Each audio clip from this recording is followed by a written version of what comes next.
Telekinesis refers to the apparent production of motion in objects without contact or other physical means. So saying that, which entities housed at the Foundation possess these abilities, and which of them are out to get us? Today on Top 5 Scary Videos, I'm going to be counting down our list of the top 5 scary telekinetic SCPs. Once again, you will see that I'm not at the studio, but I'm once again filming at home from self-isolation. But we will be back with regular videos very soon. Before we begin though, be sure to stick around until the end of the video where I'll be responding to some of your comments. And with that, let's jump in.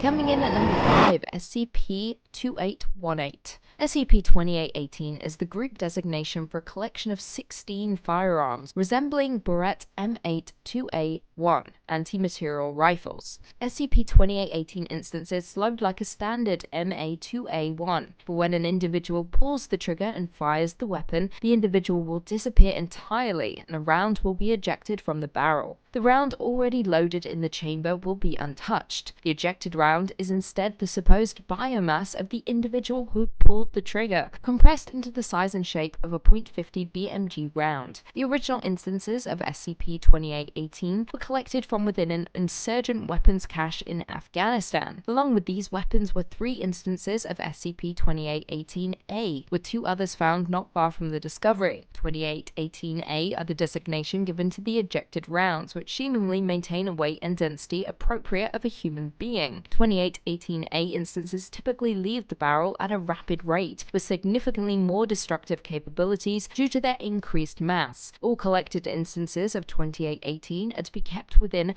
a high-security storage locker at Site-71. Coming in at number 4, SCP-2586. 2586 is a human male, roughly 35 years old, with a chest that bears a tattoo reading Mr. Literal Serial Killer by Gamers Against Weed. 2586 is able to effect global, instantaneous alteration of the name of any person. All extant documentation of the target will be altered to a particularly unfitting form, while all individuals who knew the target's original name will become aware of the new name. 2586 can activate this ability by miming the use of an implement to commit a violent action against a target. Targets are affected in a manner appropriate for the implemented mimic. By pretending to wield a rifle, 2586 can affect targets instantaneously from a range of several hundred meters. When it pretended to empty a bottle into a jug of water, all subjects who subsequently drank from the jug were affected, etc. While 2586 can understand written and spoken English, it has not attempted verbal communication at any point. It will attempt to escape containment when given the opportunity.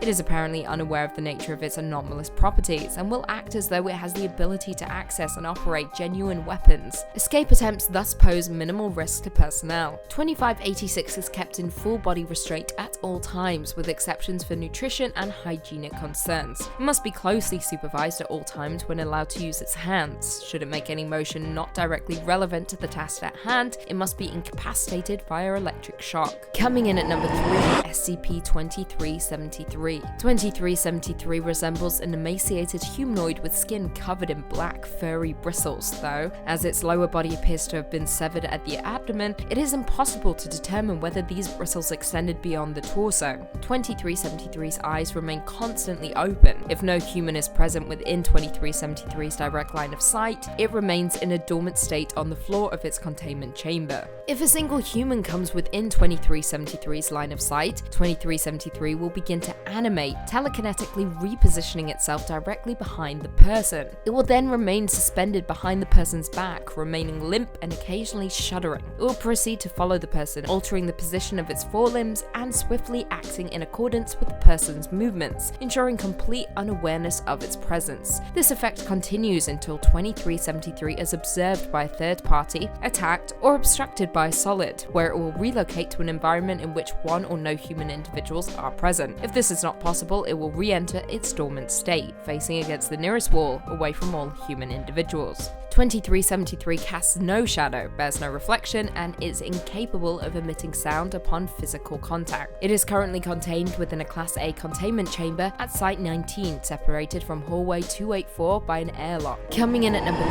SCP-2014. 2014 is an adult male gecko belonging to the Eublephareus macularius species. 2014 is physically indistinguishable from other members of its species. It is sapient and possesses telekinetic abilities abilities. It can use these abilities to manipulate objects from afar. It is capable of manipulating any object within 24 meters of itself, regardless of whether or not it is visible. 2014 identifies as Zar-Magoth, an extra-dimensional entity suspected to have been responsible for creating multiple cults and causing several crimes, such as murder, theft, and indecent exposure. Now, this SCP came to the attention of the Foundation on February 21st, 1998, when one of the contestants in a skateboarding championship was seen performing physically impossible stunts. It was later discovered that the contestant had performed an occult ritual in order to summon the consciousness of Zar-Magoth into the body of his pet gecko. 2014 was kept inside the pocket of the contestant and used its telekinetic powers to give him an advantage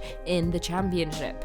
As of right now, 2014 is kept in an artificial habitat appropriate for geckos in Site-27. And finally, coming in at number 1, we have SCP-105. SCP-105, formerly known as Iris Thompson, is a female human of European descent. She has blonde hair and blue eyes and does not appear to have any out-of-the-ordinary physical characteristics and appears to be, for all intents and purposes, a normal human being in good health. Now, SCP-105-B is a Polaroid one-step 600 camera manufactured back in 1982. 105-B does not appear to have any out-of-the-ordinary physical characteristics and appears to be, for all intents and purposes, a normal Polaroid camera, operating normally for all people aside from SCP-105. When SCP-105 holds a photograph taken by 105-B, the photograph changes from a still image to that of a real image of the location in question. 105 is able to reach through the photograph and manipulate objects within reach of the original point at which the photograph was taken. People who witnessed this manipulation report seeing a disembodied female hand reaching out from an invisible portal and carrying out actions previously mentioned. 105-B and the photographs taken by the camera have no unusual properties when used by any other person. 105 has previously demonstrated limited ability to manipulate objects through other photographs, but can only achieve control using photographs taken through SCP-105-B. 105 is implanted with a tracking device and is currently housed at Site-17. The personal camera is currently contained in a locked safe deposit box at Site-19's high-value item storage facility. Well, there we have it. Do you guys agree with our list? Are there any telekinetic SCPs that we missed? Leave us all your thoughts and feelings in the comments down below, and perhaps we can do a part 2. Before I go though, I just want to respond to a few comments from one of our last videos, top 5 scary locations on Google Maps. Diego Mateus said, I swear some of y'all need more than a few glasses of water. I think this was in response to me looking pale, but that is just how I look. Pale. It's lucky that you can't see me now. I look even paler. Rookie Agent 47 said, try to get some sleep. I know it's hard, but it's important. I try to sleep, but you know, I'm not very well right now. I can't sleep when I'm sad. Coffee Plays said, recently saw Midsummer. You look just like Danny. I love this compliment. It might just be the best compliment I've ever received. I don't see the resemblance, but thank you. I love Florence Pugh. Annabelle Roman said, cool video, nice change of pace on this one. Shocked no one mentioned your bun here, lol. As always, looking sharp, no doubt. Yes, that was the first time I had a bun in a video. Well, maybe not the first time, but the first time in a while. I currently have a bun right now, but you don't know that because you can't see me. And on that note, if you haven't already, be sure to give this video a big thumbs up, subscribe, and turn on notifications so you never miss another scary vid. And until next time, see you later.